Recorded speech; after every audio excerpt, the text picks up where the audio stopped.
I'm just gonna play some more of this. Hi, I'm your host, Zeos Pantera, here on In-Ear Fetish. And, well, shit. Okay, so it's been a while since I did an IEM review. I apologize for letting it sit if this one comes out first. And I just randomly picked one off the table, and I picked a fucking winner. This is a Seek Reel Dawn Pro. Now, I've done a Seek Reel before. Airship, little tiny bastard. And I loved it, but it didn't fit in my ear. And guess what? These fit in my ear. These are also much more money. These are like $215. And they have this party piece that they are a planar and balanced armature hybrid. By the way, mouse pad in the description. And it's not just a planar and a dynamic. They don't mention the BA much. They just talk about the planar because the planar is 10 millimeters by 14 millimeters square, which means compared to a standard 10 millimeter dynamic, which is what a lot of IEMs are, this actually has 78.3% more surface area that's moving, which means it's fucking huge. And so knowing that as I'm sitting here listening to them, it's sort of like, all right, I'm waiting for this to just be slow and bloated, and then that the little fucking, the treble is going to spew out of the balanced armature. I'm going to be like, whatever.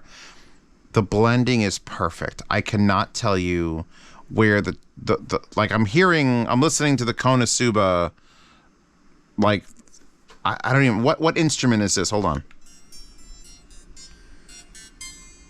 Whatever that is. Like weird piano. By the way, running Dakoni tips.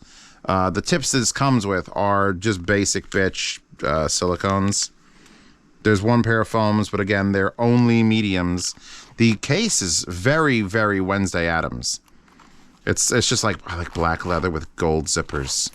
Actually, that's more like a not Wednesday Addams. It's just that's straight Morticia. Here they are, by the way. Here's one of them. Very plain Jane design. It looks like a little seashell. It's got a nice little patterning. Here's your wire. Here's your tip. I can fit my pinky between the two. That's the test. That's the pinky test. Airships failed that fucking test. I couldn't put my finger there and it like fit. It was like my next collab, which is the JoJo's, it doesn't fit. So you need special tips to get it to fit. And it's my fucking collab. But doesn't look like it's going to have the world's largest goddamn planar in an IM. You'd figure it'd be massive. But they squeezed it in here somewhere. And then the BA is just enough to fill in the highs, I think. It could literally be a KZ situation where they're lying, because I don't hear a transitional period or point where it's like, okay, that's the planar. I hear the planar, and now the treble is catching up. It's just perfectly smooth. And smooth is the word for this, because it actually has the ability on the Linsol website. You can order it with a 3.5, a 2.5, or a 4.4. It doesn't have a swappable head on the wire. The wire is, I'm going to say this, I've never had to untangle a wire so bad as this one just now. I don't know if I can blame the wire or myself for that.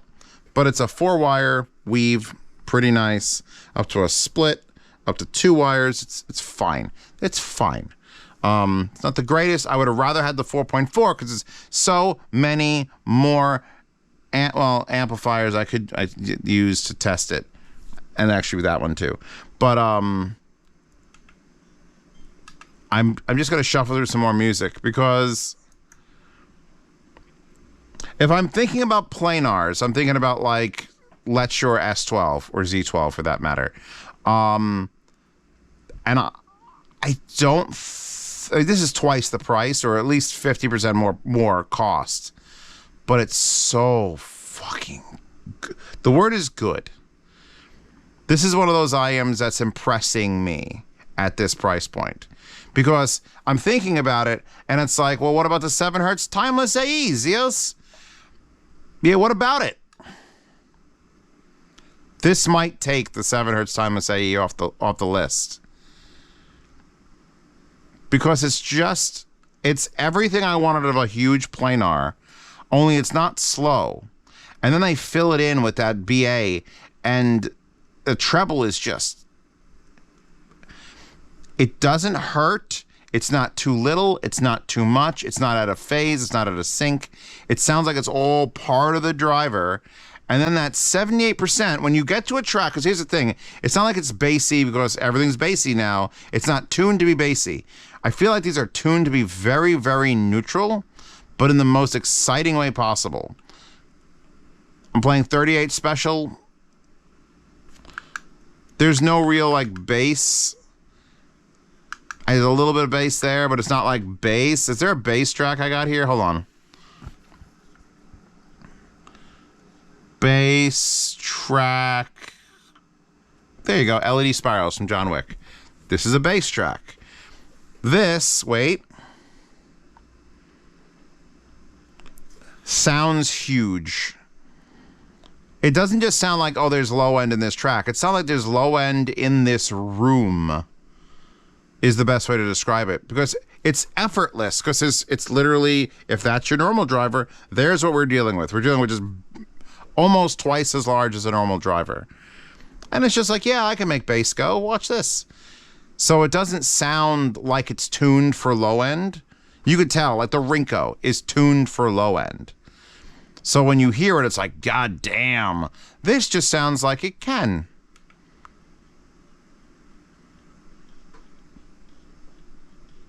I love John Wick. 1, I like 2. 3 was meh. And 4 was meh. Fight me in the comments. They turned it into a goddamn cartoon. In my mind, another great John Wick track. Soundstage. It's weird because the soundstage isn't just width. The soundstage sounds like we're just in a space. It's very controlled. A lot of the sound is very controlled. It's not a wild, like, woo, sounds are coming from everywhere. No, it's all very focused with, like, space behind it. There's room to grow. All the sounds have room to bounce off of things and echo into space that isn't here because it's an IEM and you're hallucinating. Auditory hallucinations, man. Right now, this is a piano solo. There's clapping. Is that on the screen or on the image? All right, it's on the screen. And the clapping's behind me because we're at a live performance. And there's a piano, dead center of my brain. And the hiss from the live microphones.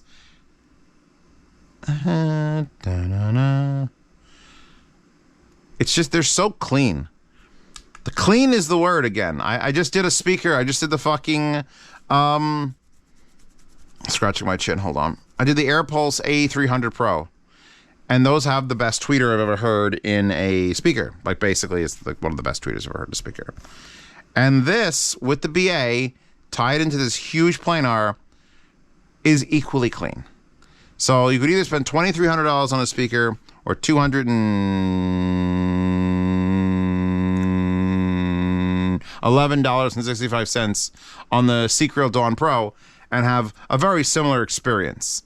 Where it's like, I want to hear this song. I don't want to hear this song. I don't want to hear this song. I don't want to hear this song. Because I don't know if I have another IEM that presents it in this way. I got Christian McBride in a hurry, just sort of like hit me in the face a little bit. I'm going to take it out. By the way, I'm in the... Amps have sort of swapped around a bit. IEMs is always a crapshoot because it's just whatever's on the desk at the time. This is the new Drop Plus SMSL amp, which I don't even think is on the site yet. I think I've got this a couple months early, weeks or months early. The Rebel amp is back in stock, not only in black, but also in green. If you want to get the Rebel amp, it'll also be on sale coming up.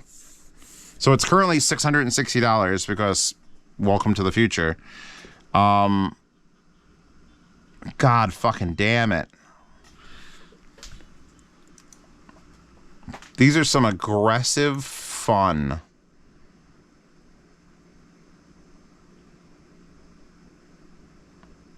You know what these would kick off the list, off my brain list? It would probably the Kiwi Orchestra Lights. In my mind, the Kiwi Orchestra lights live in this world where it's like they're the best at this sort of sound. This sound that I was like, oh my God, I want to game in these. It's so clear. It's 4 BAs. Somehow a 4 BA is now fighting against a huge planar single BA. Like they're in the same competition. They're roughly the same price. I think this has better bass extension. I mean, it should. Physically. Oof. But they're equally as good. They're not like, oh, this one's 10% worse or this one's... They're fucking fighting on equal terms as far as what I'm hearing and what I'm enjoying. And I took those sons of bitches, the Kiwis. You know what that means? That means it is currently 3 a.m. and I shouldn't be in the basement. Well, we'll finish this review in the romantic light. These are fucking awesome. I pulled them off the desk, like, I don't even know how long ago, and I don't want to put them down. They say Dawn there, they say Pro there. They've got, I like the indicator is simply just a bright red fucking thing on the wire. Like, you could see it. Oh God, it's very hard to pull out. So when you get the right one plugged in, like there's a red plastic here, and you plug it in, and it doesn't actually hide it. So you can just still see red plastic and clear plastic. They're certainly not ugly. And the wire, as much as it was getting to a pain in the dick, it's not a bad wire. I personally would always get the 4.4. That's the future. So yeah, wallpaper in the Horde. Seek Real fucking Dawn Pros in my box, because it's like, I don't want to sell something that's like relatively affordable. So it's not like I'm going to make a ton of money in the yard sale. And honestly, I'd rather have this around to compare, because I'm going to have to pull out the orchestra lights, and legitimately. And I only tried one pair of tips. Usually I'm down here and it's like, oh, I got to try these tips. I got to try the rendered tips. I got to try the fucking SS tips. I got a bunch of the SS and extra large now. But it's like straight up Deconi foams. These things are fucking magic. Magic. So enjoy that wallpaper. Enjoy these, and Death to Deathman if you feel like a badass. Sailor Moon badass. And I'll catch up. We'll get some more IEMs in this channel, because I think when the lights go out, it's time to sleep. So I'm done. You're done. We're done. She's done. See you all tomorrow.